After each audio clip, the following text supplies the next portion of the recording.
तो प्रभु यीशु मसीह के नाम में सारे व्यूअर्स को सलाम।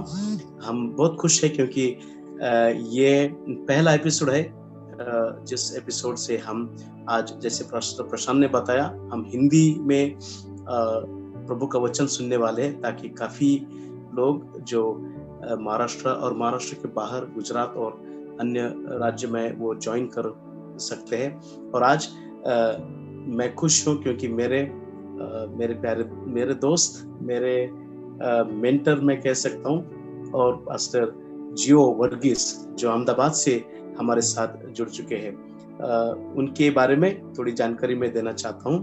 Pastor Geo Varghese Grace Fellowship Assemblies of God Church के पासबान हैं और उनके 5 कैंपस है।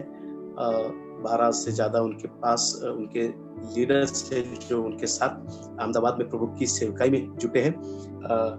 पास्टर जियो सेवकाई के साथ उनके 2 बिजनेस भी चलाते हैं, स्टील इंजीनियरिंग और रबर, ऐसे 2 बिजनेस चलाकर वो प्रभु के सेवकाई में काफ़ी महत्वपूर्ण रोल निभाते हैं अहमदाबाद में, मैं जानता हूँ।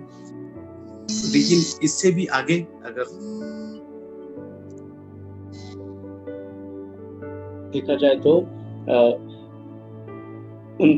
उनके पास मिशनरी हार्ट है, इवेंजलिस्ट हार्ट है, डिसाइपल बनाने की ख्वाहिश वो रखते हैं। Leadership is his passion. और एशियन एक्सेस जो लीडरशिप डेवलपमेंट में काफी सारे लीडर्स को डेवलप करते हैं, उनमें पास्टर जियो का काफी वरदान है। और हम जानते हैं कि जो लीडर्स उनके लाइफ को जुड़ जाते हैं, कुछ खास उनके जीवन से सीखने मिलता है।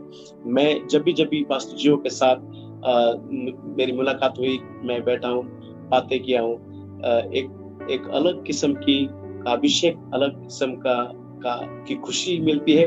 और एक बात मैं यहाँ पर जिक्र करना चाहता हूँ, और ये कि he has a very passionate heart for the Lord। प्रभु की सेवकाई के लिए, प्रभु के राज्य के लिए, मंडली के लिए उनके पास एक आग से भरा हुआ हृदय है। और मैं विश्वास रखता हूँ आज पास्टर जियो के द्वारा हम ब्लेस होने वाले। Pastor Geo is married, of course. ये उनको 4 बेटियां हैं। बेटियां धन की बेटियां होती है। So pastor Geo is very rich. और काफी ये वक्त मैं उनके हाथ में देना चाहता हूँ। आज हम राह देख रहे हैं प्रभु के वचन से। प्रार्थना ये विषय है इस हफ्ते का, और प्रार्थना के बारे में हम गहराई से सुनने वाले। तो फिर एक बार मैं पूरे दिल से पास्टर जियो को वेलकम करता हूँ राइज एंड शाइन इस प्लेटफॉर्म पर। Pastor Jio, it's your time, welcome. Pastor Joseph, बहुत ही लंबा इंट्रोडक्शन आपने दे दिया, लेकिन प्रभु का धन्यवाद हो कि आपने ये मौका दिया कि मैं आप लोगों के बीच में आ सकूं। मेरे इस बातों को सुनने वाले सारे दर्शक, खासकर राइज एंड शाइन मिनिस्ट्री से प्यार करने वाले और इनके लगातार 48वें अध्याय इनके एपिसोड में निरंतर जुड़ते आने वाले सबको यीशु मसीह के नाम में प्रेमी सलाम। पास्टर प्रशांत को भी मैं धन्यवाद देना चाहता हूँ इस मौके के लिए, और इस मिनिस्ट्री के साथ जुड़े हुए सबको बहुत धन्यवाद। लेकिन सबसे ज्यादा प्रभु को धन्यवाद देना चाहता हूँ जिसने हमको अलग अलग शहरों में रखकर भी एक ही शरीर में जोड़ा, ताकि हम मसीह में जो खुशी है वो निरंतर महसूस करते रह सकते हैं। बहुत ही अनोखे समय से हम पिछले कई महीनों से गुजर रहे हैं। सारे देश में जो माहौल है, सारे दुनिया में जो माहौल है, उसका सबसे बड़ा एग्जाम्पल तो महाराष्ट्र में ही है, क्योंकि आप लोग हर तरह से आगे हो। लेकिन प्रभु का अनुग्रह इन समयों में हमारे साथ हम महसूस कर रहे हैं। हम प्रभु को चखने का एक बहुत अच्छा मौका हमारे सामने पाए हैं। मैं विश्वास करता हूँ कि इन सारी वारदातों की वजह से इस माहौल के अंदर आप लोगों ने प्रभु को थोड़े और करीबी से देखने, प्रभु को चखने का मौका पाया होगा, और प्रभु के अनुग्रह, उसके सुरक्षा को आपने एक नए तरीके से महसूस किया होगा। और वही नहीं, मैं तो बार बार जब भी किसी से भी बात करता हूँ तो मैं याद दिलाता हूँ कि ये सब हमें याद दिलाता है कि प्रभु अपनी योजनाओं में कायम है, वो अपनी योजनाओं में आगे बढ़ रहा है और उसका आगमन बहुत ही नजदीक है।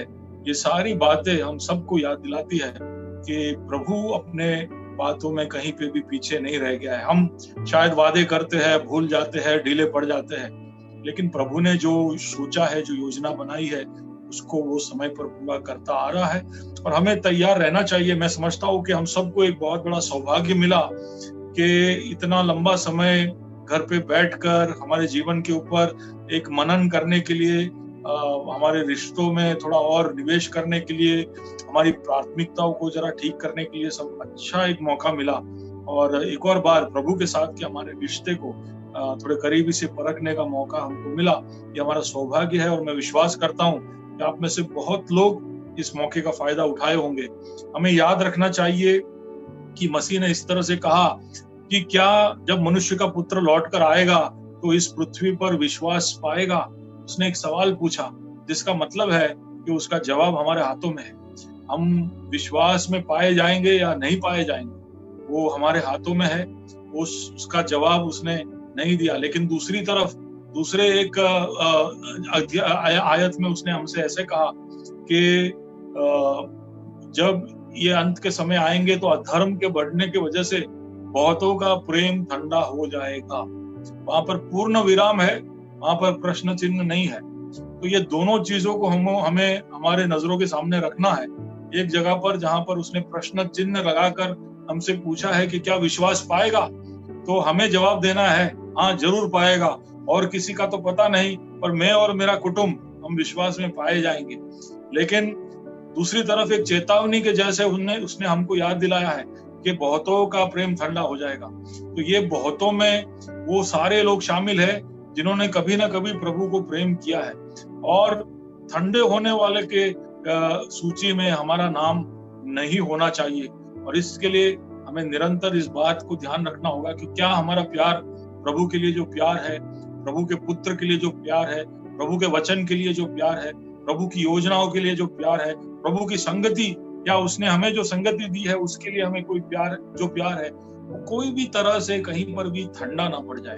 और इसके लिए हम निरंतर कोशिश करते रहे और एक दूसरे को विश्वास में जागृत करते रहे, तत्पर करते रहे, ताकि अच्छे कामों के लिए, भले कामों के लिए हम हमेशा जागृत रहे और तैयार रहे। तो ये ऐसा एक समय है जिसमें सब करने का मौका मिला, और इस दरमियान डिजिटल प्लेटफॉर्म ने हमारी बहुत मदद की है कि हम एक दूसरे को देख सके, एक दूसरे से फायदा उठा सके। जो बहुत दूर दूर थे, एक दूसरे को जानते नहीं थे, इस दरमियान जूम, फेसबुक, यूट्यूब इत्यादि की वजह से हम बहुत दूर दूर बैठे लोग एक दूसरे के जीवन में बीज बो पा रहे, एक दूसरे के जीवन में प्रभु के लिए एक प्यार जागृत कर पा रहे। ये सब भी प्रभु का एक बहुत ही अनोखा अनुग्रह है, ऐसा मैं समझता हूँ। आज मुझे जो सौंपा गया है वो विषय है प्रार्थना। और प्रार्थना एक ऐसा चीज है जो हम सब के लिए नियुक्त किया गया है, हम सब के लिए अनिवार्य है, हम सब के लिए बहुत ही महत्वपूर्ण है। ऐसा कोई भी विश्वासी नहीं है जो कह सकता है कि ये एक सेवकाई या ये एक कृत्य मैं नहीं कर सकता। हम सब के लिए ये अनिवार्य है, बहुत जरूरी है। तो उसके संदर्भ में मैं कुछ बातें आपके ध्यान में आज शाम को लेकर आना चाहता हूँ। और मैंने समझा कि सबसे अच्छा तरीका प्रार्थना के विषय में, सबसे अच्छा समझने का जो जरिया होगा, वो प्रभु ने हमें जो प्रार्थना सिखाई। जब उसके चेलों ने उससे पूछा कि हम प्रार्थना कैसे करें, तो उसने कुछ बातें जो हमारे सामने रखी, जो बहुत ही जाना माना है। प्रभु का जो प्रार्थना हम सब जानते हैं, हम सब रोज भी शायद करते होंगे, लेकिन कई बार क्या होता है ना, जो चीजें हम रोज रोज करते हैं उसके अंदर की गहराई को कभी कभी हम भूल जाते हैं। तो मैं चाहता था कि एक अलग नजरिए से आज इस प्रभु के प्रार्थना की ओर हम नजर डालें, क्योंकि मैं नहीं मानता हूं कि प्रभु ये ही प्रार्थना रोज रोज करता था। प्रभु तो प्रार्थना अलग अलग करता था, और उसके अलग अलग उदाहरण हमें सुसमाचार के अंदर मिलेंगे। अलग अलग संदर्भों में जब उसने प्रार्थना किया तो उसने अलग अलग तरह से प्रार्थना की। जब लेकिन उसको पूछा गया कि हम प्रार्थना कैसे करें, तो उसने वो सारे प्रार्थनाओं में से जो महत्वपूर्ण चीजें थी वो उठाई और हमारे सामने रखा और कहा कि देखो, जब तुम प्रार्थना करो तो इस तरह से प्रार्थना करो। तो उसके अंदर कुछ बहुत ही बहुमूल्य बातें हैं जो प्रभु ने इधर उधर से हमारे सामने रखी है, ताकि हम प्रार्थना के विषय में इन बातों को भूल न जाए। लेकिन प्रार्थना के विषय में बोलने से पहले एक बात मैं आपसे पूछना चाहता हूं कि अगर आपके सामने ऐसा एक परिस्थिति आ जाए जिसमें आपको कोई कहे कि आपके पास जिंदगी में सिर्फ एक ही घंटा शेष है, आपके पास सिर्फ 1 घंटा है, 1 घंटे के अंदर आपकी मौत होने वाली है, तब हम क्या करेंगे?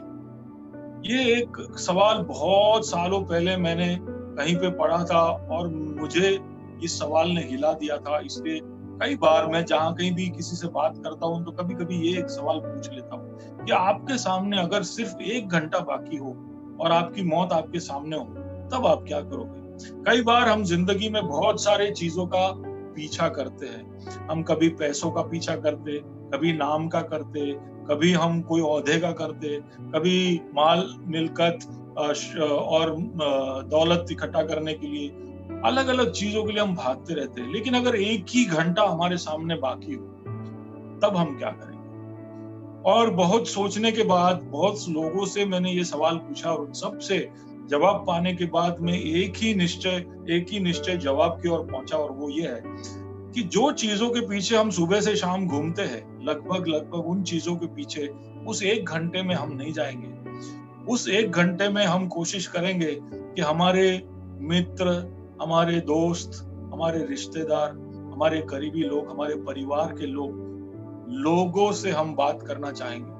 तब हम ऐसा नहीं कहेंगे कि ये फलाना जगह देखना बाकी है, या फलाना खाना खाना बाकी है, ये फलाना ट्रॉफी मैंने जो कमाया मैं उसको एक और बार देखना चाहता हूँ, या आप आपके बैंक बैलेंस में कितना है उसकी गिनती करने नहीं बैठोगे। जब आपके पास 1 घंटा बाकी होगा, तब आपको पता है कि सारी चीजें फिजूल की है, सिर्फ रिश्ते मायने रखते हैं। और तब हम उन रिश्तों में थोड़ा समय और बिताना चाहेंगे, हम उन परिवार जनों के साथ थोड़ा और आखिरी पलों में समय बिताना चाहेंगे, और सबसे ज्यादा हमारे बच्चे, हमारी पत्नी, इन लोगों के साथ हम समय बिताना चाहेंगे। और मैं मेरे बारे में कहूं तो आखिरी, शायद जो मेरे आखिरी 1-2 मिनट है कम से कम, वो तो मैं कहूंगा कि मुझे अकेले बैठना है, मुझे मेरे प्रभु से बात करना है, मैं उससे मिलने जा रहा हूं, उससे पहले मैं बात करता करता उसके पास पहुंचूं। तो रिश्ते सबसे ज्यादा हमारे लिए मायने रखने वाली चीज है। अगर हमारे पास दुनिया की सारी चीजें हो, बहुत धन हो, दौलत हो, लेकिन उसको बांटने के लिए हमारे पास कोई व्यक्ति ना हो, तो वो सारी चीजें भी फिजूल बन जाती है। और वही नहीं, जब हमें किसी को, या जब समाज को, या न्यायालयों को किसी को जब दंड देना होता है, तभी भी सबसे ज्यादा गंभीर जो दंड हम दे पाते हैं वो है कि उसको अकेले जेल में कहीं रख दिया जाए, लोगों से उसको दूर रखा जाए। तो वो अगर कर सकते हैं तो हम समझते हैं कि ये सबसे बड़ा दंड है, इससे बड़ा दंड हम सोच भी नहीं पाते, फिर तो फांसी ही है। तो किसी को जिंदा रखकर सबसे खराब हमें जब दंड देना हो, तब हम उसको रिश्तों से अलग कर देते हैं। तो ये सारी बातें हमको ये बताती है कि रिश्तों के लिए हमको बनाया गया, इंसान को बनाया रिश्तों के लिए। उसके जीवन का सबसे महत्वपूर्ण चीज है रिश्ता। हम रिश्तों में हमारी आइडेंटिटी को ढूंढते हैं, हम रिश्तों के अंदर हमारे जीवन के मतलब को ढूंढते हैं, हम रिश्तों के बिना इनकम्प्लीट महसूस करते हैं। तो रिश्ते हमारे लिए सबसे ज्यादा अहमियत रखती है, और प्रभु ने हमको इसी तरह से बनाया कि हम रिश्तों के बिन मतलब के हो जाएंगे।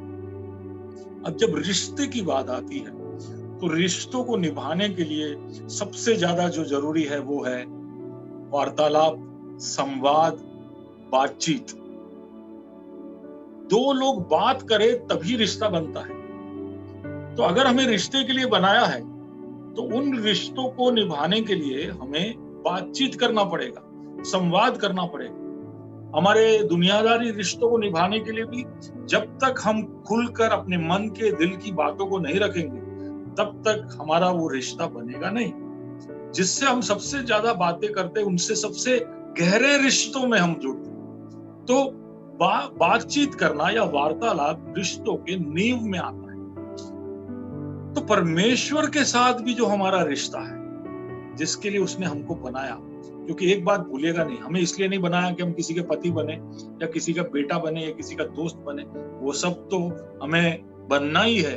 लेकिन प्रभु ने अगर हमें बनाया है तो उसने हमें उसके साथ के रिश्ते के लिए बनाया, क्योंकि प्रभु का वचन कहता है कि सब कुछ उसके लिए बनाया गया, उसकी खुशी के लिए बनाया गया। तो अगर हम परमेश्वर के साथ रिश्ता नहीं बनाते हैं, तब हम फिर कैसे उसको खुश कर पाएंगे? तो सबसे महत्वपूर्ण है परमेश्वर के साथ का रिश्ता, और उस रिश्ते में भी वार्तालाप या संवाद सबसे मूल बात है। अब प्रभु की तरफ से उसको जो इस रिश्ते में बोलना है, वो सब सदियों से वो बोलता आ रहा है। सारे पवित्र वचन के जितने भी आयतें हैं, वो सब प्रभु की ओर से वाणी है जो उसने मनुष्य जाति के साथ रखी है। 2000 साल पहले इंसान बनकर वो आया और कई और बातें हमारे सामने वो रख कर गया।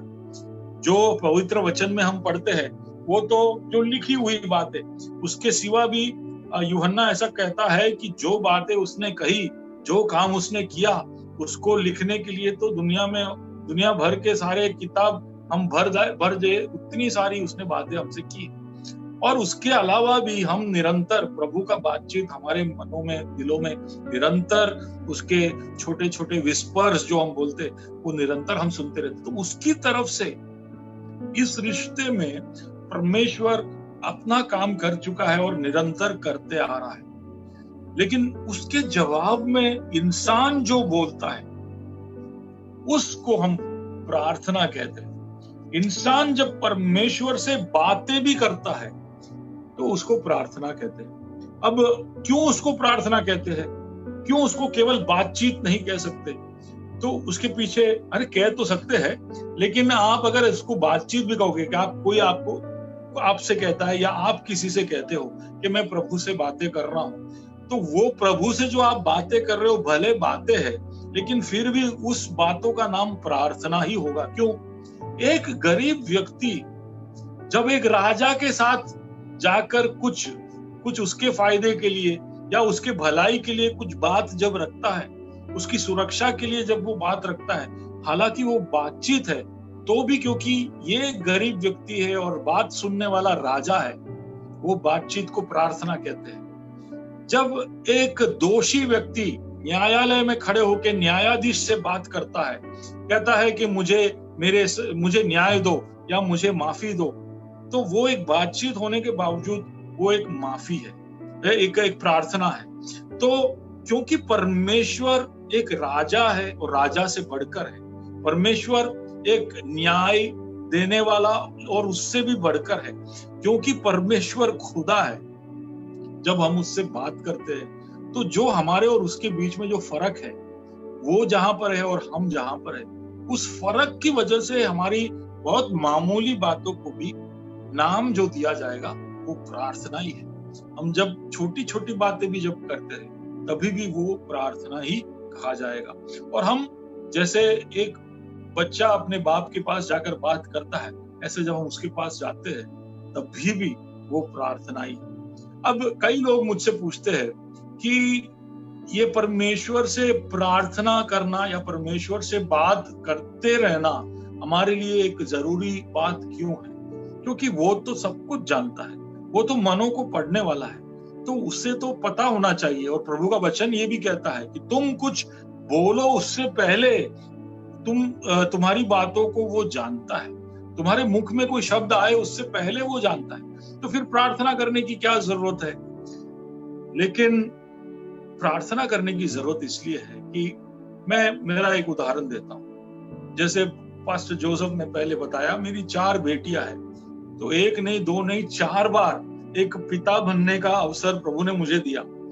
और एक समय था जब मेरे बच्चे छोटे थे और वो कुछ बोलते भी नहीं थे, उससे पहले मैं उनकी जरूरतें पूरी कर दे देता था, क्योंकि मुझे पता था कि वो अपनी बातें बोल नहीं सकते। तो एक समय था जब मुझे सामने से उनके कार्य समाप्त करके देने थे। लेकिन आज मेरी सबसे बड़ी बेटी है, वो आज 16-18 साल की हो गई। अब 18 साल की जो लड़की है, उसके लिए मैं जैसे, मेरी सबसे छोटी वाली 10 साल की है, उसके लिए मैं जैसे करता हूँ वैसे 18 साल वाली के लिए नहीं कर सकता। और ऐसे मैं करने लगूंगा तो उसको ऐसे लगेगा कि आप पापा थोड़ा ज्यादा मेरे जीवन में हस्तक्षेप कर रहे हो, मैं अभी बड़ी हो गई हूँ, मैं अपनी चीजें खुद कर सकती हूँ। तो एक तो वो है कि हम आज मैं एक पिता होने पर मैं ये समझता हूँ कि जब तक मेरी बेटी कुछ चीजें बोले नहीं तब तक मुझे उसके लिए वो करना नहीं चाहिए। तो एक तो वो एक मैच्योरिटी का सवाल हो जाता है। दूसरा, मैं एक पास्टर भी हूँ, एक काउंसलर भी हूँ। तो कई बार जब तक लोग मुझसे मदद मांगते नहीं है तब तक मैं सामने से जाकर उनकी मदद नहीं करता, क्योंकि कई बार मांगे बगैर अगर मैं मदद करने जाऊं तो व्यर्थ हो जाता है, उसका वैल्यू भी नहीं रहता है। तो जब तक कोई व्यक्ति मांगता नहीं तब तक मैं उसको मदद करने बिन मुफ्त का सलाह देता नहीं।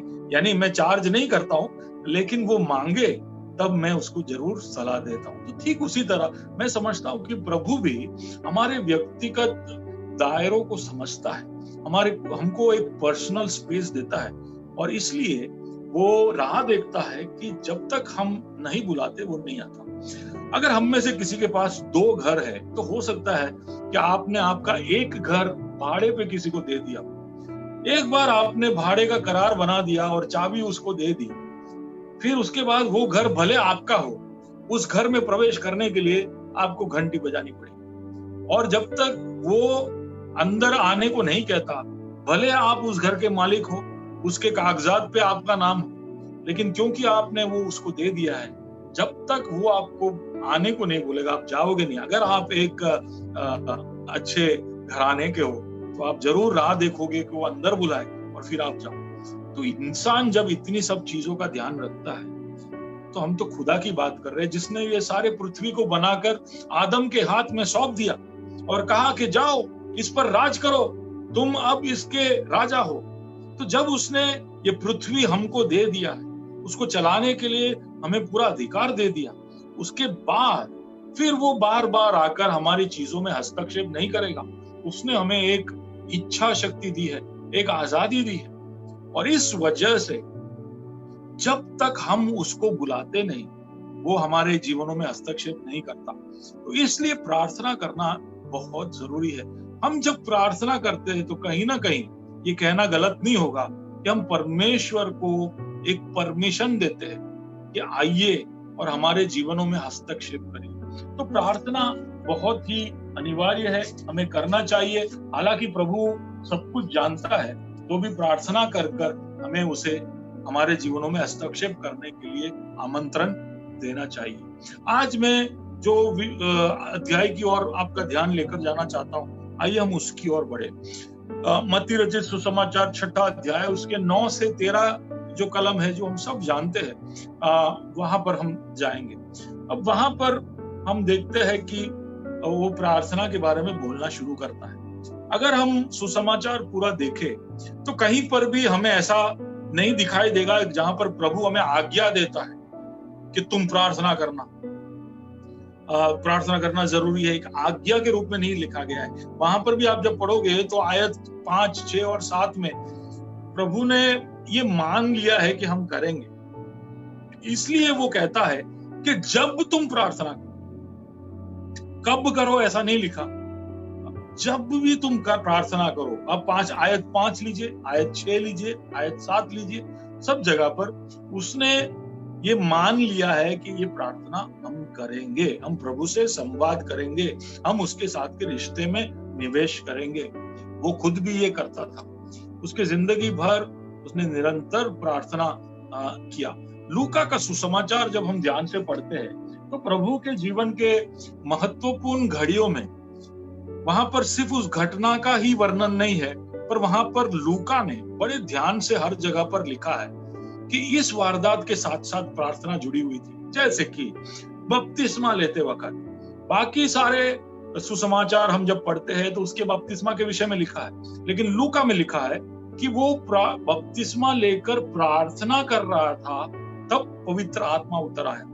तो लूका का सुसमाचार में हम ध्यान से देखेंगे तो उसके जीवन के कई सारे घटनाओं में प्रार्थना को जोड़कर लिखा है। तो प्रार्थना उसके लिए एक रोजमर्रा का और उसके जीवन के हर महत्वपूर्ण घड़ियों में, घटनाओं में उपयोग किया हुआ एक एक्सरसाइज था, एक आदत था, उसका एक प्रैक्टिस था। जब वो चेलों को चुनता है तभी वो प्रार्थना करता है। जब रूपांतर जो होता है पहाड़ के ऊपर, तभी वो प्रार्थना कर रहा है। जब वो रातों को जब भीड़ छोड़कर चली जाती थी, तब वो प्रार्थना करता था। फिर क्रूस पर जब था, क्रूस से पहले जब गेत्सेमने में था, उससे पहले वहां पर वो प्रार्थना करता है। क्रूस पर भी वो प्रार्थना करता है। तो प्रार्थना वो निरंतर करता है।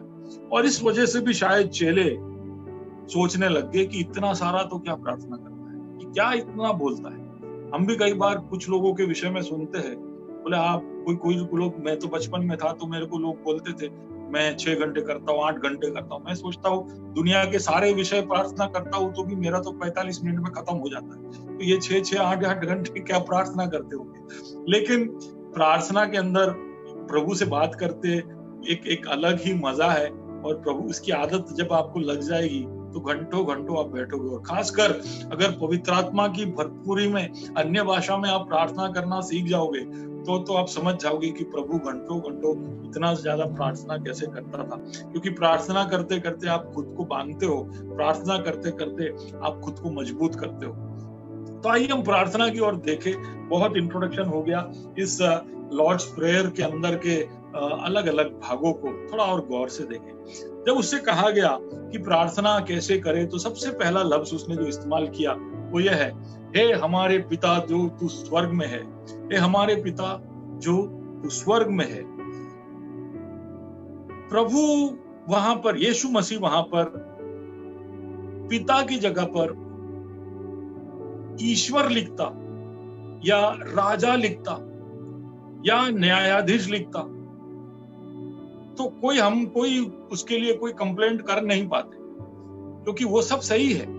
हम जब परमेश्वर के पास जाते हैं तो हमें पता है कि वो राजा है, वो न्यायाधीश है, वो एक परमेश्वर है, और इस तरह से हम उसको बुलाते भी हैं। लेकिन प्रभु से जब पूछा कि हम परमेश्वर के पास प्रार्थना करने जाए तो किस तरह से जाए, तो उसने उसके दिल की बात बोल डाली। उसने कहा कि जब जब तुम उससे बात करने जाओ तो तुम उसको पिता कहकर बुलाना। उसके दिल की इच्छा हमेशा से ऐसी रही है कि हम उसको पिता कहकर बुलाएं। हम पुराने नियम के अंदर भी जब परमेश्वर और इंसान या इजराइल के बीच के रिश्ते को देखते हैं, हर बार वो इजराइल को इंग्लिश में ऐसे कहते हैं, माई चिल्ड्रन, चिल्ड्रन कर कर बुलाता था, मेरे बच्चे कहकर वो बुलाता था। लेकिन पूरे पुराने नियम के अंदर कभी भी इजराइल ने उसको घूमकर हमारे पिता कर कर नहीं बुला।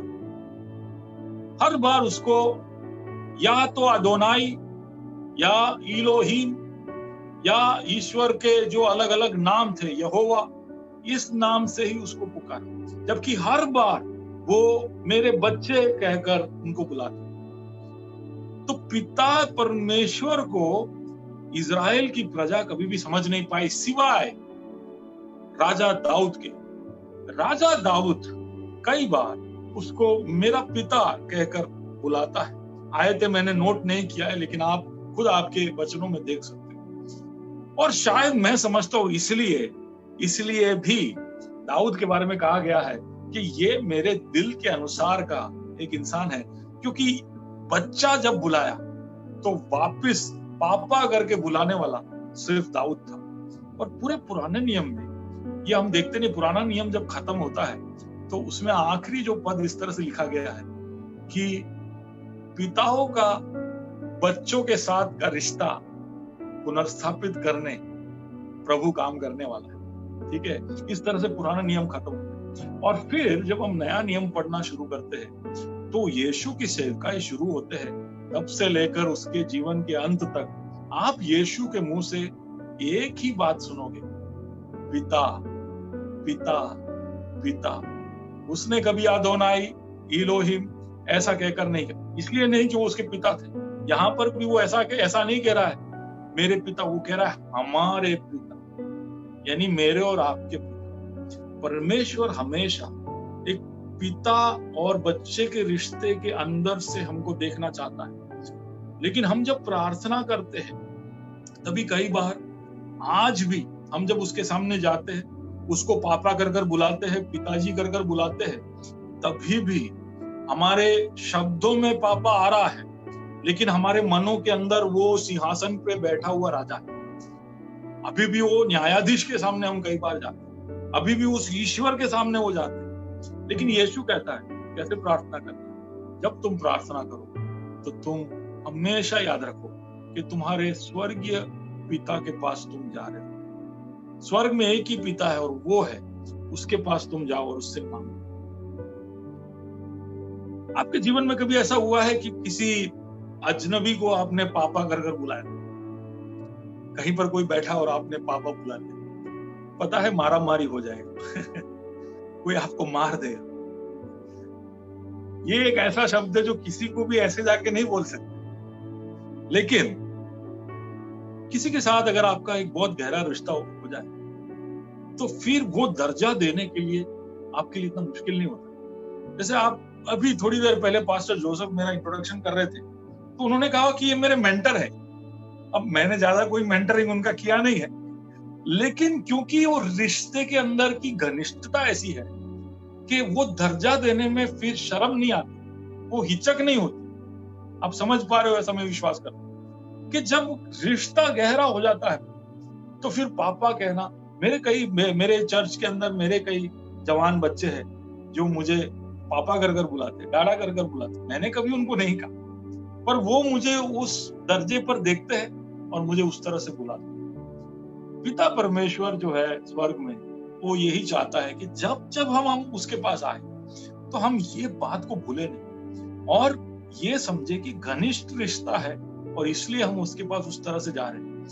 पापी होते हैं तब तो हम सबसे ज्यादा डर डर के जाते हैं।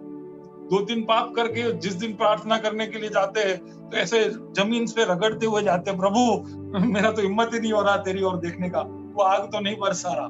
लेकिन तब भी प्रभु की इच्छा यही है कि हम हे पिता, हे पापा कर कर हम उसके पास जाएं और एक घनिष्ठ रिश्ते में उसके साथ बंधने के लिए हम कोशिशें करें। तो सबसे पहली बात जो यीशु ने कही कि हमेशा जब तुम प्रार्थना में आओ तो एक बच्चे और बाप के बीच के रिश्ते को याद रखकर उसी आधार पर, प्रार्थना का हमारा आधार वो होना चाहिए, प्रार्थना का हमारा बेसिस जो बोलते हैं ये वही होना चाहिए कि पिता के पास में आओ।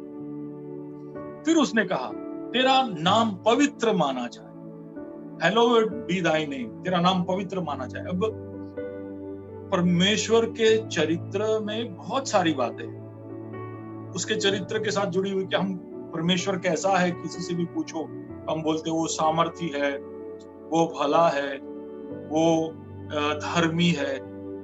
बहुत सारे गुण विशेषताएं हैं जो परमेश्वर के बारे में हम बोल सकते हैं, लेकिन वो सारे चरित्र गुण हम कई बार वर्शिप लीडर्स गाना लीड कर रहे होते हैं, गॉड इज ऐसे बोलते ही पब्लिक बोल देता है good and all the time God is good.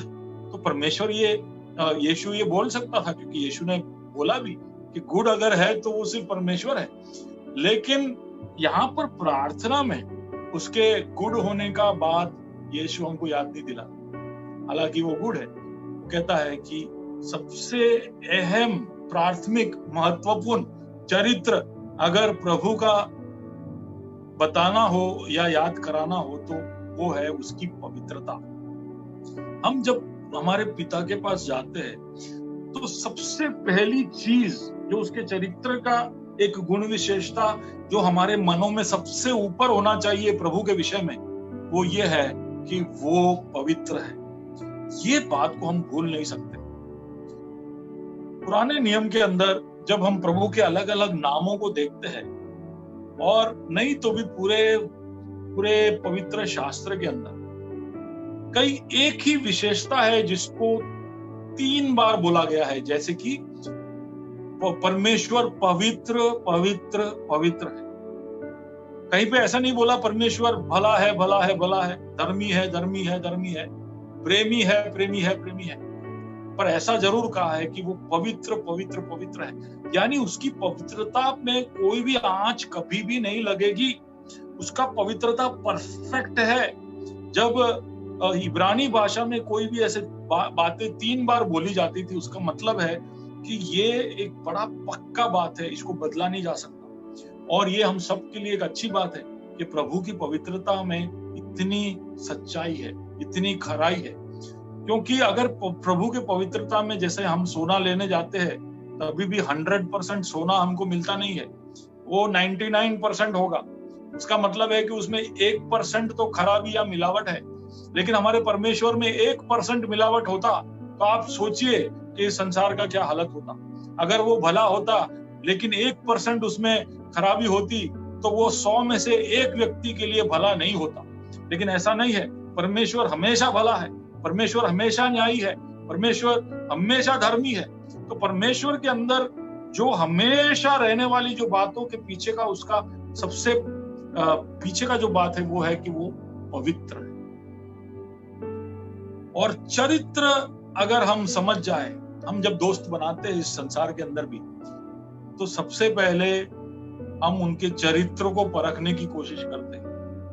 अगर 2 लोगों के बीच का चरित्र मेल नहीं खाता हो, उनका कैरेक्टर अलग अलग हो, यानी स्वभाव किसी का एक दूसरे से मेल नहीं खाता हो, तो वो दोस्ती लंबे टाइम तक नहीं चलेगा।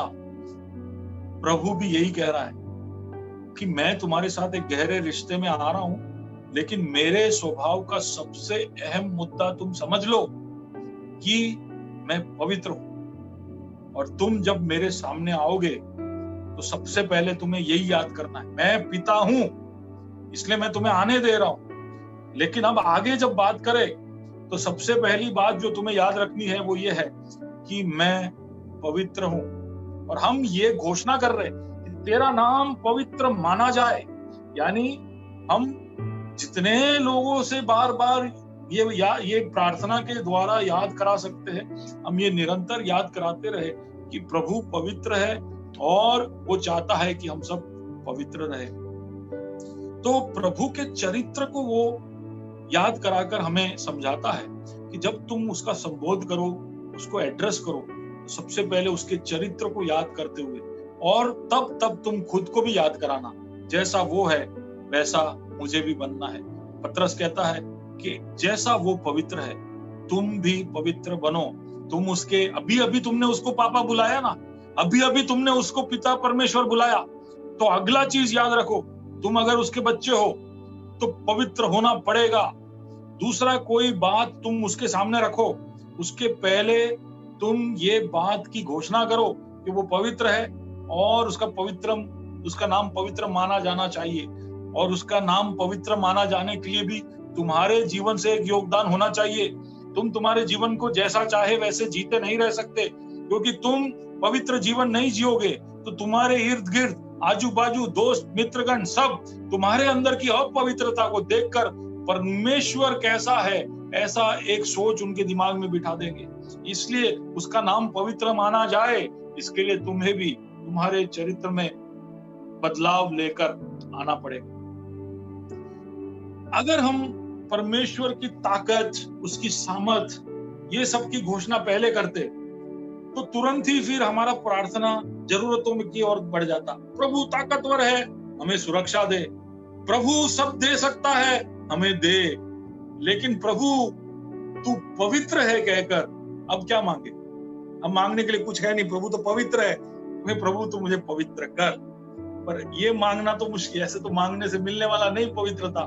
तो हम फिर जब वो पवित्र है ऐसा समझ जाते हैं तो हमारा सबसे पहला प्रतिक्रिया उसके लिए क्या होगा कि तेरी स्तुति हो, तेरी महिमा हो। पवित्र परमेश्वर को देखकर स्वर्ग दूतों के मुख से सिर्फ स्तुति आराधना निकलती थी। उसकी पवित्रता ही काफी थी स्तुति आराधना के लिए, और वो 24 घंटे उसकी पवित्रता को देखकर उसकी आराधना करते रहते। और प्रभु चाहता है कि हम जब प्रार्थना में जाएं तो उसके अंदर हमारा सबसे पहली प्रतिक्रिया आराधना और स्तुति की उसकी तरफ बढ़े, और उसमें मदद रूप होगा जब हम अपने आप को याद दिलाए कि वो पवित्र है, तेरा नाम पवित्र माना जाए। तीसरी बात जो वहां पर लिखी है, यीशु ऐसा कहता है उसके चेलों से, तेरा राज्य आए, तेरा राज्य आए। तो पहले मैंने आपको प्रार्थना का आधार बताया, बेसिस, हे स्वर्गीय पिता। फिर मैंने आपको उस प्रार्थना के अंदर के संबोध को बताया, एड्रेस, कि तेरा नाम पवित्र माना जाए। अब प्रार्थना के अंदर का तीसरा पड़ाव जो है वो है आमंत्रण, एक इनवाइट, तेरा राज्य आए, तेरा राज्य आए। अब एक राजा को जब आप आपके जीवन में न्योता दे रहे हो, उसको आमंत्रण कर रहे हो, वो आपके जीवन में आए। अब ये राज्य आए यानी कहां पर आए? कई सारे लोग उसके राज्य को बुलाते हैं, लेकिन बोलते हैं आजा, पाकिस्तान में आजा, अफ्रीका में आजा, इधर उधर सब जगह पे आजा, गुजरात में आजा, महाराष्ट्र में आजा, अहमदाबाद में आजा, मेरे घर पे जल्दी से नहीं आना, मेरे दिल में इतना जल्दी नहीं आना। हम बोलते नहीं है, लेकिन उसके राज्य को हमारे परिवारों में, हमारे दिलों में जल्दी से आने नहीं देते, क्योंकि वहां पर हम खुद राजा होके बैठे, हमारा राज्य हमने बसा कर रखा है। और हम प्रभु को कहेंगे तेरा राज्य आए, तो सिंहासन से उठना पड़ेगा। हमारे जो चारों तरफ जो बड़े बड़े किले बना के रखे, जिसके अंदर हमने हमारा किंगडम बना के रखा है, वो सबको थोड़ा हिलाना पड़ेगा। तो इसलिए कई बार हमारे प्रार्थना में हम चोरी करते हैं, हम उसके राज्य को आने को बोलते हैं, लेकिन हम सारे देश में आने को बोलते हैं, सिवाय के हमारे घरों में। लेकिन जब हम प्रार्थना कर रहे हैं कि तेरा राज्य आए, तो याद रखना, सबसे पहले आप आपके खुद के लिए ये बोल रहे हो कि तेरा राज्य मेरे दिल में आए, तेरा राज्य मेरे परिवार में आए, तेरा राज्य मेरे जीवन में आए। और उसका राज्य आएगा और राजा आएगा तो हलचल मचेगी। आपके जीवन में कोई बड़ा नेता आपके घर में भी आ जाए ना, तो आप पूरा घर रिनोवेट कर दोगे, पेंट कर दोगे, आप घर में साफ सफाई करोगे, आप ऑफिस में छुट्टी ले लोगे, और उस दिन तक जितनी मिठाइयां नहीं खरीदी, महंगी महंगी मिठाइयां सब खरीद कर काजू बादाम इत्यादि आगे रख दोगे, हलचल मच जाएगी। लेकिन जब स्वर्गीय पिता को हम बुलाते हैं और कहते हैं तेरा राज्य आए, कई बार हमको शर्म भी नहीं होता कि हम इधर से उधर एक पेंसिल तक हिलाते नहीं हमारे जिंदगी में। तो ये प्रार्थना में प्रभु हमको याद दिला रहा है कि प्रार्थना कर कर, पापा कहकर, उसको पवित्र है कहकर तुम उसको बुला रहे हो, तो अगला याद रखना, वो राजा है, वो आएगा, तुम्हारे जीवन को हिला देगा।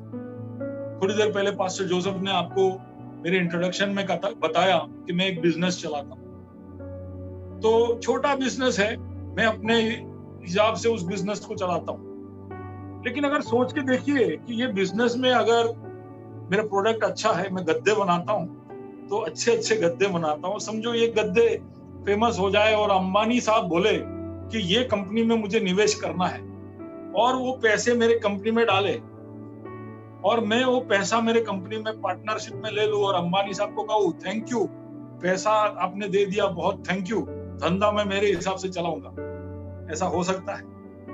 अंबानी साहब मेरे धंधे में पैसा डालेंगे तो मेरे धंधे में हलचल मच जाएगी, और फिर मुझे कुर्सी से हटके उनको बिठाना पड़ेगा। आप समझ रहे हो?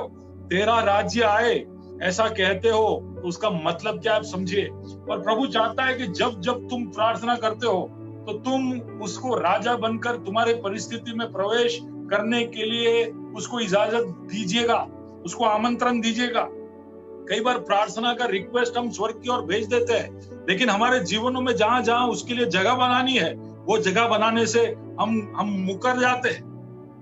कहते प्रभु ये कर, फलाना कर, ये कर, वो कर, लेकिन वो आएगा तो उसके लिए जगह नहीं है। वो जो बदलाव हमारे जीवन में करवाना चाहेगा उसके लिए हमारे मन नहीं। तो प्रभु कहता है प्रार्थना करते वक्त याद रखना कि वो राज्य लेकर आएगा, क्योंकि वो एक राजा है, यानी वो अपना शासन लेकर आएगा, वो अपनी इच्छा को पूरी करने के लिए आएगा, और उसकी तैयारी तुम्हारी होनी चाहिए। अगर वो तुम चाहते हो कि वो तुम्हारे जीवन में, तुम्हारे परिस्थिति में, तुम्हारे प्रार्थना के विषय में हस्तक्षेप करे, तो उसको राजा बनकर आने के लिए तुम पूरा पूरा उसकी तैयारी रखना, और वो राजा बनकर आएगा तो सब कुछ हिलाने के लिए तुम तैयार हो जाना, तभी प्रार्थना करना। तो ये एक बहुत अहम और महत्वपूर्ण बात है। हम कई बार इसको बोल देते हैं, लेकिन उसके पीछे का जो बात है वो समझते नहीं। लेकिन अब जिस दिन हम समझ जाएंगे ना कि प्रार्थना करते हुए प्रभु इस प्रार्थना के उत्तर में अगर तुझे मेरे जीवन में आकर पूरा हलचल कर देना, पूरा हल मचा देना, हुल्लड़ कर देना, कर दे, वो तैयारी जिस दिन आपकी हो जाएगी तो राजा आएगा, वो राजा आपकी परिस्थिति में उतर कर आएगा, आपके प्रार्थना को उत्तर आप देखना शुरू कर दोगे। और प्रार्थना करते वक्त आप ये भी कह रहे हो, ये प्रार्थना करते वक्त आप ये भी कह रहे हो कि प्रभु तेरे राज्य जैसा अच्छा राज्य कहीं भी नहीं, तू जहां राजा है वहां सब कुछ सही है। हम तेरे राज्य में आने के लिए कोशिशें कर रहे हैं, वो राज्य तू लेकर आ, तू सबसे भला है। और ये बात मुझसे शुरू, तेरा राज्य आए जब हम कहते हैं तो हम कई बार ऐसा सोचते हैं तेरा राज्य इंडिया में आए, तेरा राज्य गुजरात में आए, वो सब आना चाहिए, लेकिन शुरुआत तुमसे होनी चाहिए, शुरुआत मेरे दिलों में होनी चाहिए, शुरुआत मेरे परिवार में होनी चाहिए। तो हे हमारे पिता, तू जो स्वर्ग में है, तेरा नाम पवित्र माना जाए, तेरा राज्य आए। इतनी बातें हमने देख ली। अगला, तेरी इच्छा पूरी हो इस पृथ्वी पर जैसे स्वर्ग में होती। यह है चौथी बात इस प्रार्थना के अंदर। तो हमने आधार देखा और हमने सेकंड जो देखा संबोध देखा, तीसरा हमने आमंत्रण देखा। अब हम देख रहे समर्पण। समर्पण, तेरा राज्य इस पृथ्वी पर इस तरह से आए जैसे स्वर्ग में। और यहाँ पर हम हमारे इच्छा शक्ति की या हमारे काबिलियतों की गरीबी का इकरार कर रहे हैं कि प्रभु मैं कुछ भी करूंगा उसमें एक गरीबी है, उसमें एक कमजोरी है, उसमें एक कमी है, और इसलिए तेरा हित जैसे स्वर्ग में होता है वैसे हो जाए। हम भूले नहीं कि प्रभु अपने राज्य को लेकर जब आएगा तो उसका सामना करने के लिए या उसके बीच में आने के लिए एक ही चीज रहेगा, और वो है कि हमारी इच्छा शक्ति, आवर विल। और उस विल को समर्पित करना जरूरी है, उस विल को सरेंडर करना जरूरी है, प्रभु के सामने रखना जरूरी है। विल की वजह से ही तो प्रार्थना करना पड़ता कि ये इच्छा शक्ति के ऊपर प्रभु कभी भी हावी नहीं होता, तो उसको सरेंडर करना पड़ता है। तो प्रार्थना में प्रभु को आपने जब उसको पिता बुला लिया, उसके पवित्र चरित्र को समझ लिया, वो राजा है कर उसको आपने आमंत्रण दे दिया, तो अब तुम्हें समर्पित करना पड़ेगा अपने आप, तुम्हें प्रभु के सामने झुकना पड़ेगा और कहेगा प्रभु तू आ गया है, तो अब तू जो स्वर्ग में कर रहा है वो मेरे जीवन में भी कर, मेरे जीवन में भी वो तू होने दे। कई बार जब हम हॉस्पिटलों में ऑपरेशन करवाने जाते हैं तो अस्पताल वाले ऑपरेशन से पहले एक फॉर्म भरवा कर हमसे साइन करवाते हैं, और साइन कराते वक्त अगर आपने कभी वो ऑपरेशन का चिट्ठा पढ़ा होगा, उसमें इस तरह से लिखा होता है कि ये ऑपरेशन करते करते अगर दर्दी को कुछ हो जाए तो उसकी जिम्मेदारी अस्पताल की या ऑपरेशन करने वाली डॉक्टर की नहीं रहेगी, रिश्तेदारों की रहेगी, हम पूरा जिम्मेदारी उसका लेते हैं। तो यहाँ पर हम अस्पताल वालों का जो कॉन्फिडेंस में कमी है उसको हम देखते हैं कि भाई उनको पक्का नहीं है कि ऑपरेशन सक्सेसफुल होगा, हम कोशिश करेंगे, लेकिन नाकामयाब हो गया तो हमारी जिम्मेदारी नहीं, वो तुम्हारी जिम्मेदारी। लेकिन प्रभु जब कहता है कि तुम प्रार्थना में यह कहो कि मेरी इच्छा जैसे स्वर्ग में होती है वैसे पृथ्वी पर हो, तो तब वो कह रहा है कि मुझे तुम्हारे प्रतिक्रिया पर थोड़ा शक है। जैसे हॉस्पिटल के डॉक्टरों को उनके परफॉर्मेंस पर शक है, यहाँ पर प्रभु को यह शक नहीं है कि प्रभु कुछ कर पाएगा या नहीं, पर हमारी प्रतिक्रिया क्या होगी, हमारी इच्छा शक्ति को हम पूरी तरह से सौंप पाएंगे या नहीं, ये एक सवाल है। और इसलिए हमें हमारे इच्छा को समर्पित करना है, और ताकि प्रभु अपने राज्य को लेकर आए, जो कुछ हमारे जीवन में करना चाहता है वो करने की पूरी आजादी उसको प्राप्त हो। ये है चौथी बात, एक समर्पण। प्रभु तेरी इच्छा जैसे स्वर्ग में होती है, स्वर्ग में उसके सामने कोई खड़ा नहीं होता है, उसी तरह पृथ्वी पर खासकर मेरे जीवन में पूरी हो। तो प्रार्थना करते करते हमें एक समर्पण को लेकर आना है। पांचवी बात, अब वो क्या कह रहा है? पांचवी बात कह रहा है, दिन भर की तू रोटी हमें देना। पांचवी बात, give us this day our daily bread. पहली बार अब एक रिक्वेस्ट रखा जा रहा है। अभी तक सिर्फ हम डिक्लेरेशंस कर रहे थे, प्रार्थना में आते हैं तो पहले ही रिक्वेस्ट शुरू कर देते कई लोग कि हे स्वर्गीय पिता, हमारी ये जरूरत है, सुन लीजिए, आप जो भी हो हमें उससे क्या, हमारे प्रार्थना का उत्तर हमें दीजिए। आप राजा हो, आप आपकी इच्छा स्वर्ग में पूरी करते हो, पर यहाँ पे हम हमारी इच्छा पहले पूरी करो, फिर आपकी इच्छा की तरफ हम आते हैं। कई बार प्रार्थना में हमारा जो अप्रोच होता है कुछ इस तरह का होता है, लेकिन यहाँ पर हम देखते हैं कि हमारी जरूरतों का लिस्ट थोड़ा पीछे है। पहले प्रभु का इकरार करो, प्रभु कौन है समझिए। आप पिता है बराबर है, लेकिन वो पवित्र है, वो राजा है और स्वर्ग में उसकी चलती है, तो उस सब के लिए तुम्हारी तैयारी होनी चाहिए। अब वो कहता है कि तुम प्रार्थना करो। यीशु चेलों से कहता है कि तुम अब मांगो कि रोज की रोटी तू हमें देना। इंग्लिश में ऐसा लिखा है, गिव अस दिस डे, आज की रोटी तू हमें देना, क्योंकि तू नहीं देगा तो हमें नहीं मिलेगा। कुछ उस तरह से प्रार्थना के शब्द है कि तू नहीं देगा तो हम क्या खाए, तो हमें दे। तो उस तरह की निर्भरता हमारी उसके ऊपर होनी चाहिए। प्रभु यीशु चाहता है कि प्रभु पर क्या हम रोज की रोटी के लिए निर्भर होने जितना भरोसा रख पाएंगे। मैं सोच रहा था कि प्रभु ने ऐसा क्यों नहीं कहा कि हफ्ते भर की रोटी हमें देना, महीने भर की रोटी हमें देना, क्योंकि इतना मांगना कुछ ज्यादा नहीं है। कंपनी वाले भी, दुनिया वाले भी महीने महीने की या हफ्ते हफ्ते की तनख्वाह दे देते हैं, तो प्रभु ये रोज रोज की प्रार्थना करवा रहे हैं कि थोड़ा ज्यादा दे दे तो क्या फर्क पड़ता है। लेकिन प्रभु चाहता है कि हम रोज रोज की रोटी के लिए उसके ऊपर निर्भर हो, हम उसके ऊपर हम उसके भरोसे रहे, उसके ऊपर निर्भर रहे। अमेरिका में जब बच्चों का पालन पोषण परवरिश होता है तो मुझे बहुत हैरानी की बात हुई जब मुझे पता चला कि बच्चा जब 1 महीने का हो जाता है ना, तब से उसको अलग कमरा दिया जाता है। हम यहाँ पर हमारे बच्चों को 4 साल का हो जाए फिर भी हम बीच में सुलाते हैं, लेकिन अमेरिका में महीने भर के बच्चे को भी दूसरे कमरे में सुलाते हैं। तो मेरा एक दोस्त अमेरिका गया था और रात को उसने देखा कि ये जो 1-2 महीने का बच्चा है वो रात को रो रहा है, अकेले अपने कमरे में बैठा। तो ये तो डर गया, तो भारत से वहां गया था, बच्चों को ऐसे हालत में देखा नहीं, वो समझ नहीं पाया।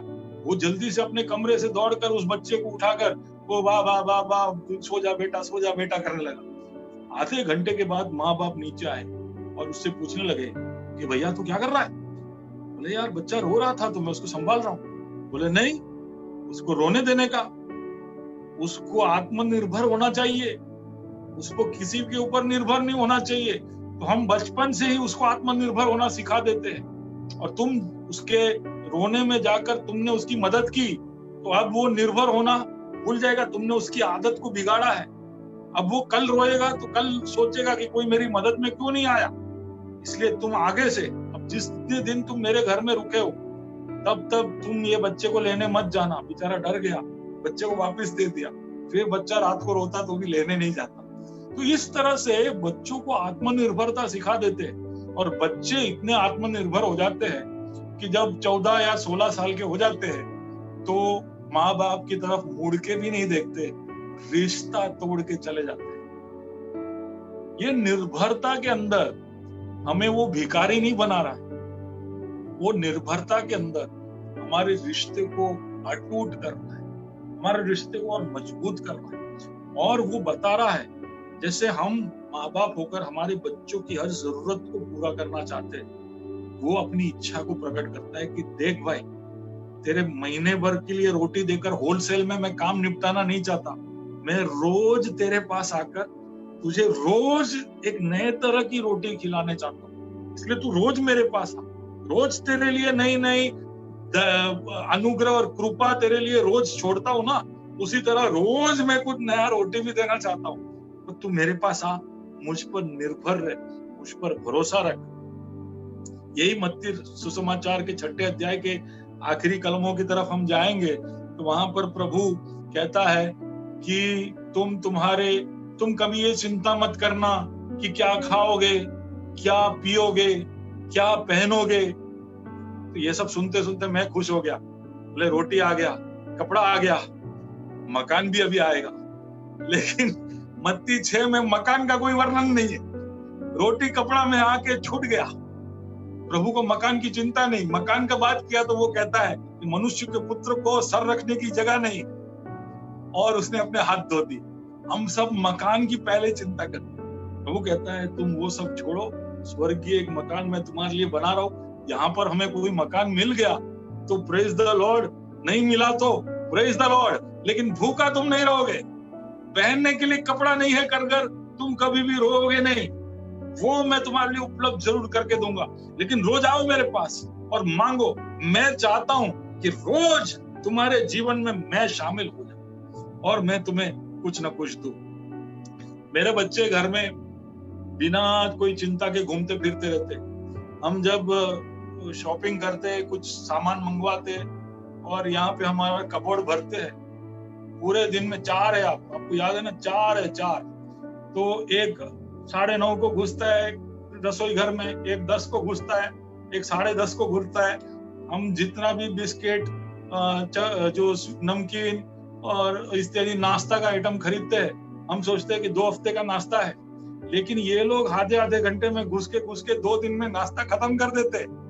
इनको क्या चिंता है? वो ऐसा सोचते हैं कि पिताजी का बैंक है, भंडार भरा हुआ है, तो इसलिए चीजें तो आती रहेगी।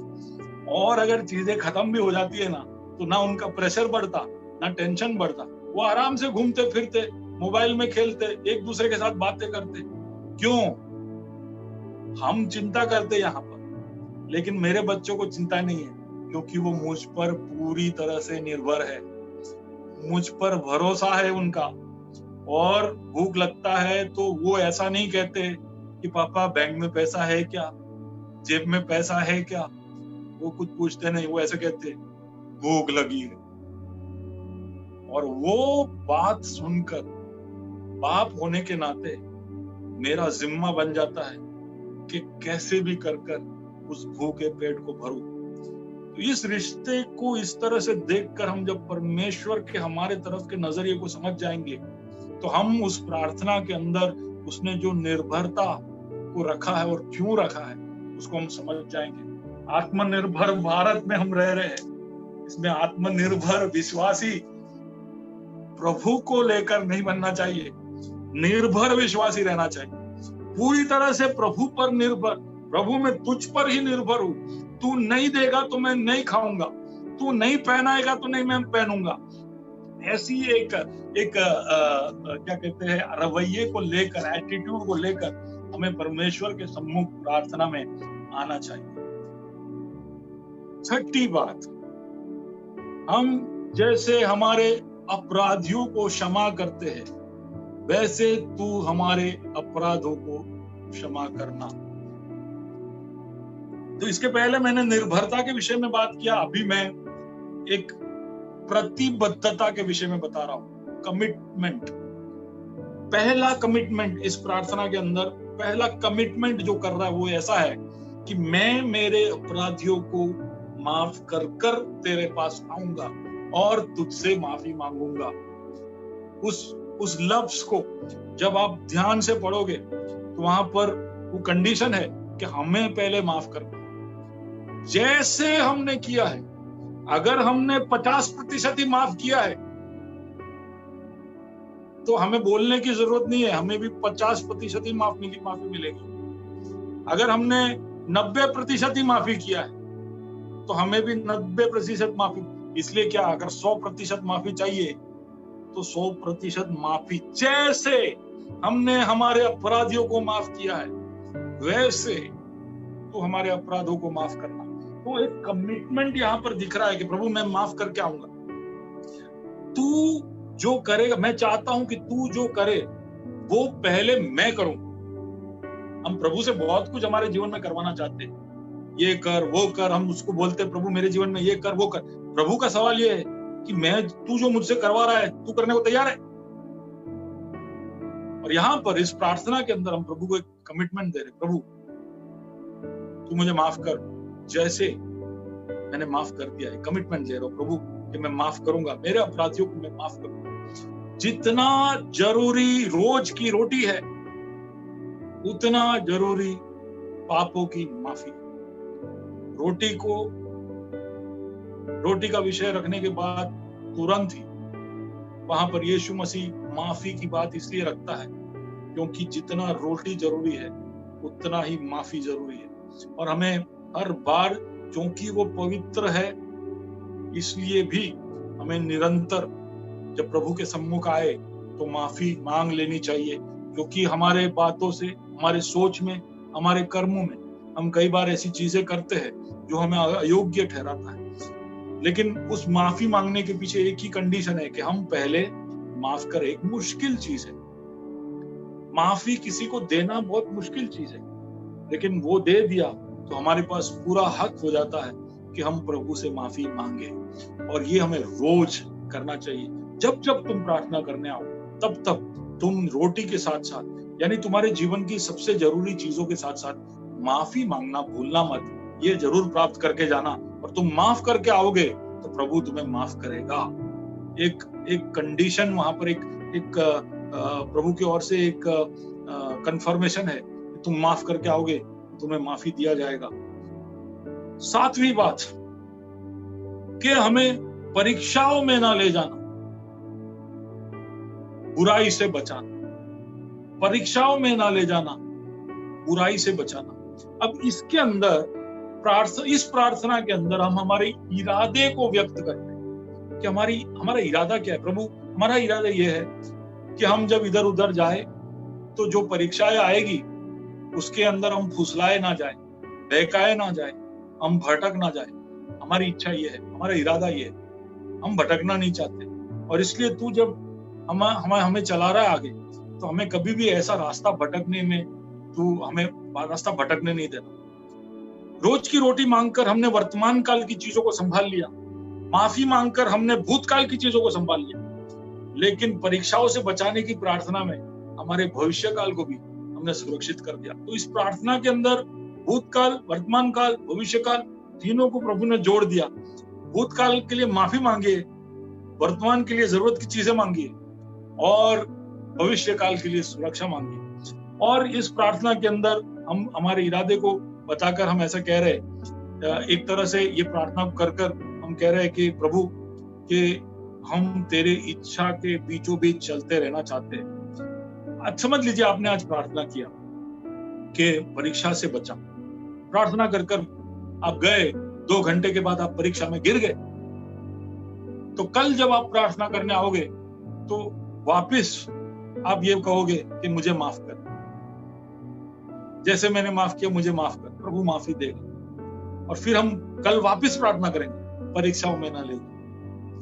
रोज रोज ये करते रहना बहुत मुश्किल हो जाएगा। तो कभी ना कभी एक ऐसा समय आएगा कि ये परीक्षाओं से निकलने में ये प्रार्थना हमारी मदद करेगी। हर बार माफी मांगना हम भूलते नहीं है, माफी मांग लेते हैं, लेकिन परीक्षाओं में बचाने के लिए प्रार्थना कई बार हम करते नहीं। ये प्रार्थना करना भी भूलिए नहीं, क्योंकि वो प्रार्थना में एक सुरक्षा है। और अगर आप गिर भी गए तो उसमें से उठकर आकर माफी मांगकर वापस प्रार्थना करिए कि प्रभु परीक्षाओं में ना ले जा, बुराई से हमें बचा। अब याद रखने की बात यह है कि बुराई से बचाने को कहा है, शैतान से बचाने को नहीं कहा है, बुराई से बचाने को कहा है। तो कई बार हम सोचते हैं कि यहाँ पर शैतान से बचाने की बात हो रही है, नहीं, बुराई से बचाने की बात हो रही है।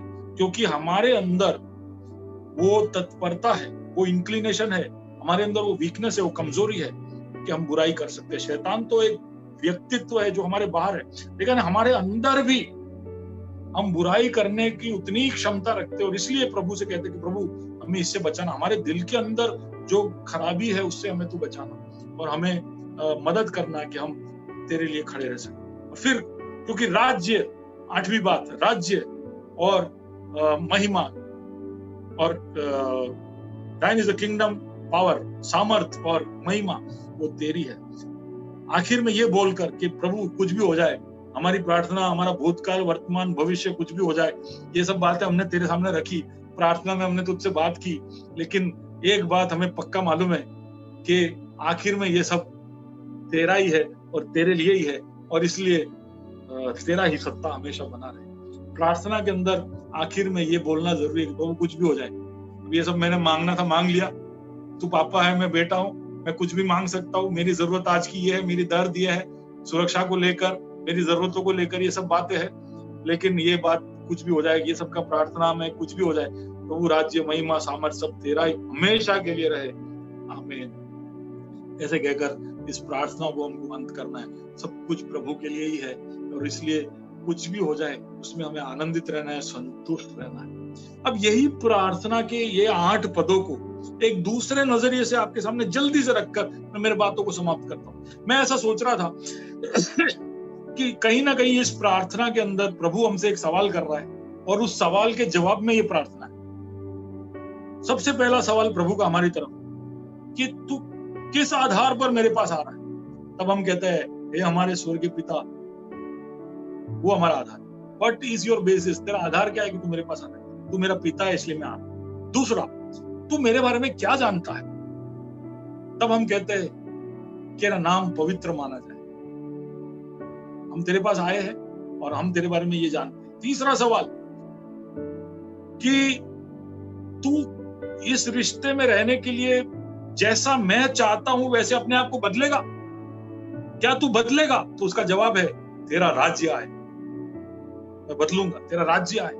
जैसे एक राजा के उसके शासन में, उसके राज्य में जैसा वो चाहता है वैसा सब कुछ वो बदल देता है, वैसा वो राज्य आए, मुझ में सब कुछ बदल जाए। चौथा सवाल, मैं कुछ भी करूं तो मान लेगा?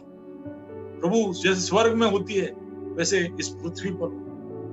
पांचवा सवाल, क्या तू मुझ पर पूरा भरोसा रखेगा, पूरी तरह से निर्भर रहेगा? हाँ प्रभु, रोज की रोटी तू मुझे दे। क्या तू जो मुझसे करवाना चाहता है तू खुद करेगा? हाँ प्रभु, जैसे मैं अपराधियों को माफ करता हूं, मुझे भी तू माफ कर। तू जो बोलता है वो करेगा? हाँ प्रभु, मुझे परीक्षाओं से बचा, बुराई से बचा, परीक्षाओं में ना ले जा। और तुझे पता है क्या कि ये सब के अंत में क्या होगा? हाँ प्रभु जी, सब कुछ तेरा ही है।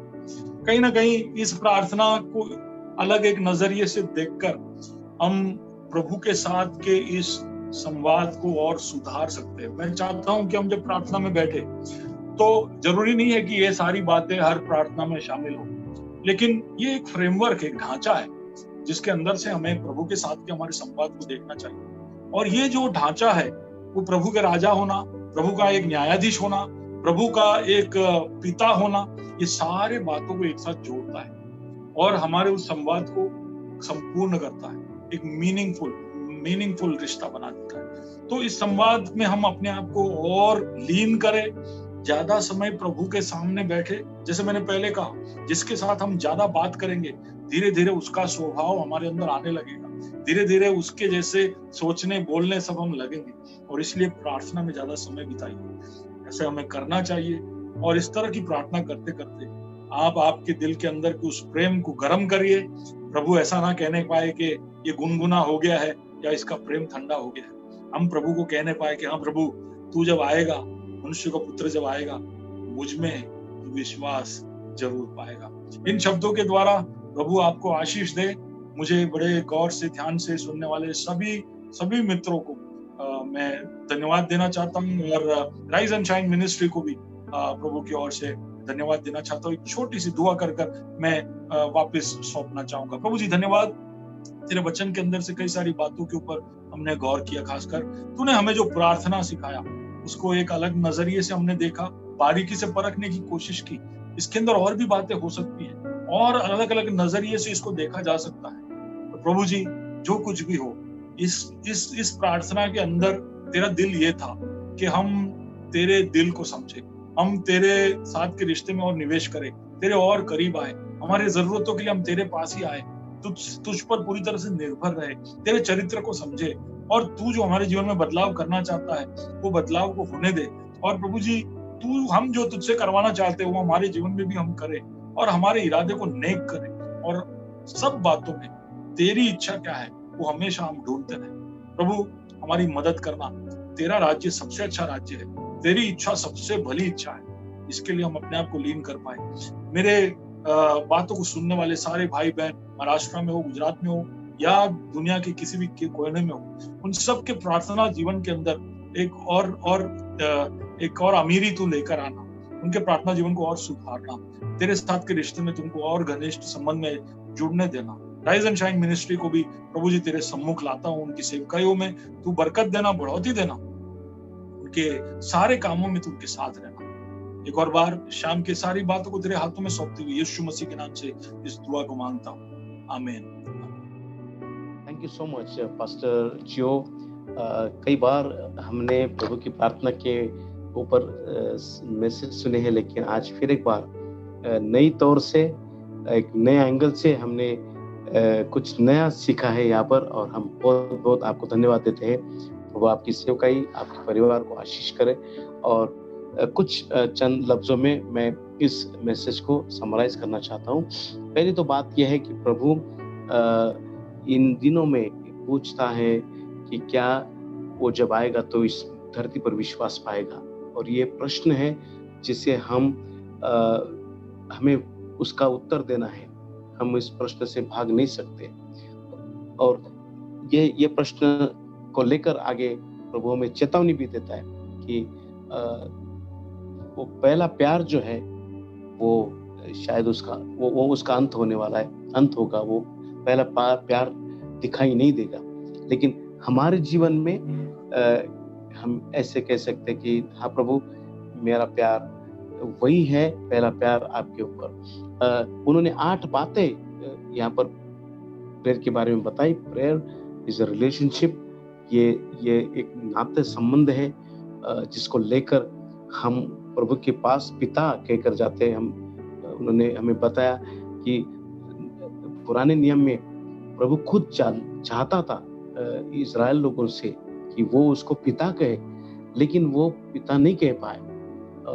और हम देखते हैं कि इवन पुराने नियम की आखिरी किताब में प्रभु का वचन कहता है कि मैं उसी को रिस्टोर करने वाला, एक फादर को अपने I will restore the relationship with father and son। और फिर जो 8 बातें उन्होंने बताई, पहली बात तो the important thing is ये नाता है, फादर रिलेशनशिप है। हम जब उसके पास जाते हैं तो प्रभु की इच्छा है हम उसको फादर कहें, पिता की नजरिए से हम उसको देखें। दूसरी बात जो उन्होंने बताई, नाम, प्रभु का नाम काफी महत्वपूर्ण है। उस नाम में प्रभु का कैरेक्टर छुपा हुआ है, और वो सबसे महत्वपूर्ण कैरेक्टर है होली, वो पवित्र है। और जब हम उसके सामने खड़े रहते हैं तो हमें भी उसी पवित्रता से उसके सामने जाना है, क्योंकि वो पवित्र और पवित्र है। तीसरी बात उन्होंने हमें बताई जो है वो आमंत्रण है, दाई किंगडम कम, आपका राज्य आए, ये आमंत्रण है, ये इनवाइट हम करते हैं कि ये आपका राज हमारे देश में ही नहीं, हमारे सिटी में ही नहीं, लेकिन हमारे जीवन में आए। ये बहुत महत्वपूर्ण बात मैं खुद सीखा हूँ। कई बार मैंने खुद प्रेयर की है, प्रभु तेरा राज्य भारत देश में आए, पुणे में आए, मेरे गांव में आए। लेकिन आज से मैं दुआ करूंगा मेरे जीवन में आए, फिर मेरे गांव में आए, फिर मेरे सिटी में आए और मेरे देश में आए। It was very wonderful and I opening point me. चौथी चीज उन्होंने हमें बताई वो है समर्पण। योर विल बी डन, आपकी इच्छा पूरी हो जाए, ये समर्पण है, ये कमिटमेंट है। 5वीं बात जो है वो रिक्वेस्ट है, और वो रिक्वेस्ट निर्भरता बताती है कि मेरे सारे चीजों के लिए मैं आप पर निर्भर हूँ। इसका मतलब ये नहीं कि मैं वीक हूँ, और इसका मतलब ये है कि ये पूरी निर्भरता के साथ मैं आपके ऊपर डिपेंड हूँ। और एक बात जो उन्होंने बताई वो हमें बहुत अच्छी लगी कि प्रभु होलसेल में नहीं देना चाहता है, और रोज की रोटी देना चाहता है। और वो रोज की रोटी जो है नहीं है। अगर एक ही रोटी हम महीना भर खाएंगे तो हम बोर हो जाएंगे।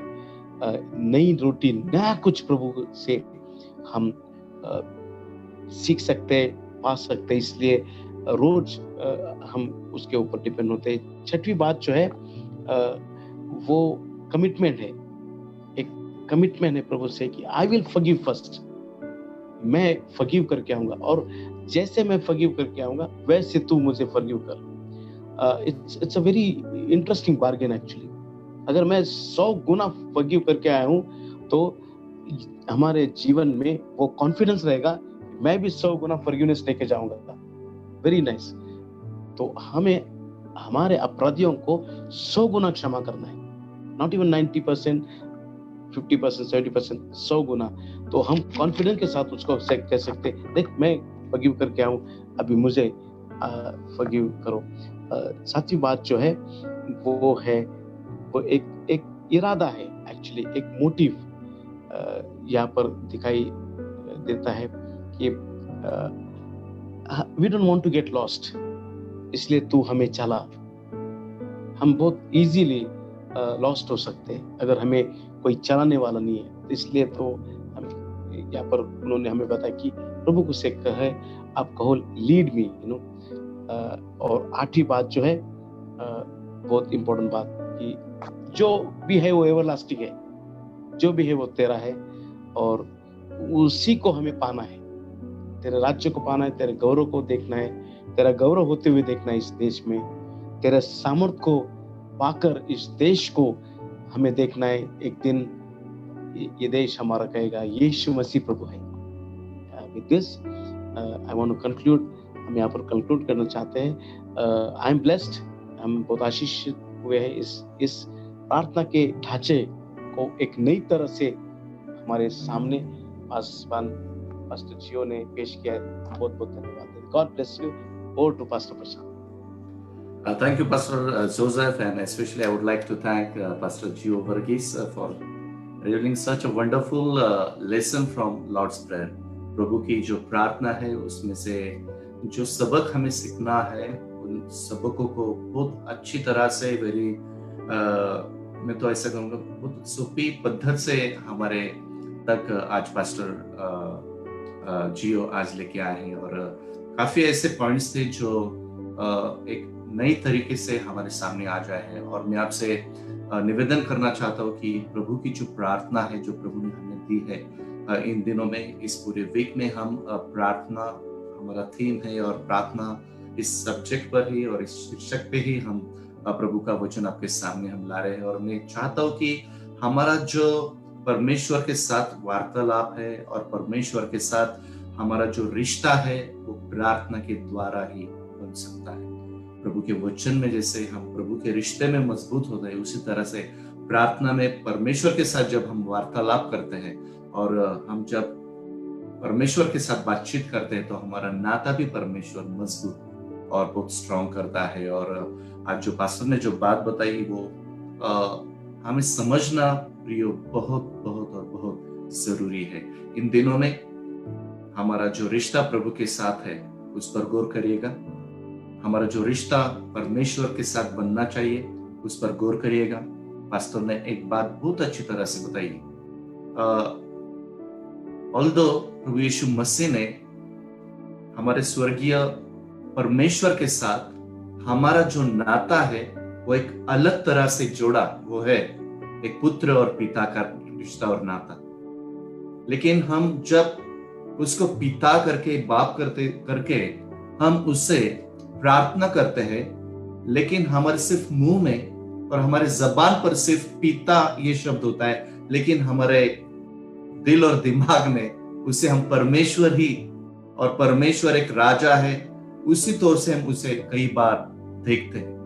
लेकिन हमें ये समझना बहुत जरूरी है कि जो हमारा परमेश्वर है उसके साथ हमारे यीशु मसीह ने हमारा एक बहुत जबरदस्त ऐसा नाता जोड़ा है, और वो है एक बाप और पुत्र। इसको हम कभी भूलना नहीं चाहिए। और आज इस बात को लेते वक्त, इस बात को ग्रहण करते वक्त, इस बात को हम समझते वक्त, हमारा जो नाता हमारे परमेश्वर के साथ एक पिता और पुत्र का है, उसे कभी मत भूलिए। क्योंकि जिस दिन उस नाते को हम भूल जाएंगे, उस दिन कहीं तो भी हमारे में और परमेश्वर में दरार आ जाएगी। और आज इस वचन को हम पूरे दिल से हम लेंगे, पूरे दिल से हम उसे ग्रहण करेंगे, पूरे दिल से प्रभु को कहेंगे कि प्रभु यदि आज तक इस वचन के आने तक मेरा और तेरा नाता इसमें कुछ प्रकार की दरार होगी, तू उसे आज मिटा दे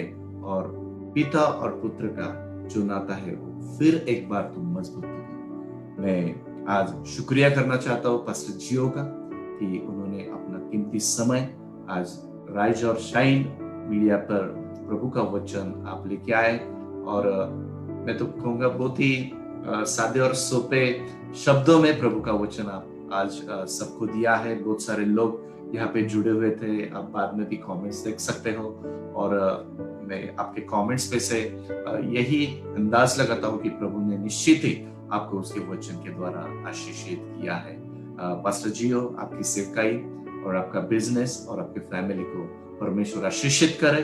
और मैं यही वापस एक बार कहना चाहता हूँ कि गुजरात में हो, महाराष्ट्र में हो, या भारत में हो, या पूरी दुनिया में राज आने से पहले, प्रभु का राज आने से पहले वो मेरे जीवन में यीशु का राज आया है, मेरे परिवार में वो आया है, मेरे चर्च में वो आया है।